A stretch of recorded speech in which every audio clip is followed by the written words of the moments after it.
štampu Demokratske stranke Srbije. Demokratska stranka Srbije će učiniti sve da odbrani Ustav Srbije, taj najviši pravni akt koji je nastao nacionalnim konsenzusom i koji je nastao voljom naroda Srbije. I zbog toga smo uvereni da će propasti sve inicijative, kako one koje dolaze od strane vlasti, tako i one koje dolaze iz dela opozicije, da je potrebno promeniti Ustav. Jer Ustav je donet da traje i njegovo trajanje mora da bude preče od mišljenja onih koji hoće da menjaju Ustav. Ustav je brana daljem rasparčavanju države Srbije i nema nikakve sumnje da je sadašnji Ustav najbolji mogući Ustav koji država Srbija ima.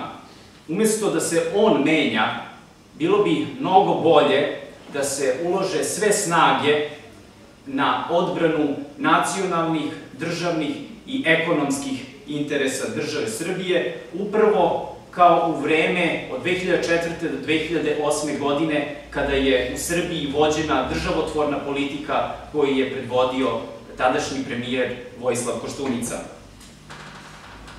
Kao jedan dobar primer upravo načina na koji treba da se brani Ustav jeste i primer komandira policijske stanice u Zvečanu, gospodina Nenada Đurića, koji se usprotivio odluci lažne države Kosovo da se ukinu nove registarske tablice države Srbije. Dakle, on je učinio ono što sadašnja vlast ne želi i neće da učini kada je u pitanju Kosovo i Metohija i odbrana nacionalnih interesa.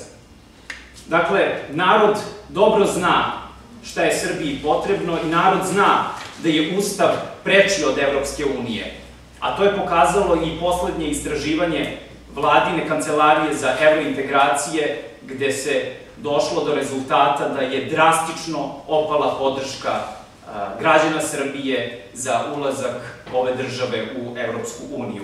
Jer narod zna da danas nema ništa od Evropske unije i da će to pitanje doći na dnevni red tek za 10 do 15 godina, a možda ne i tada.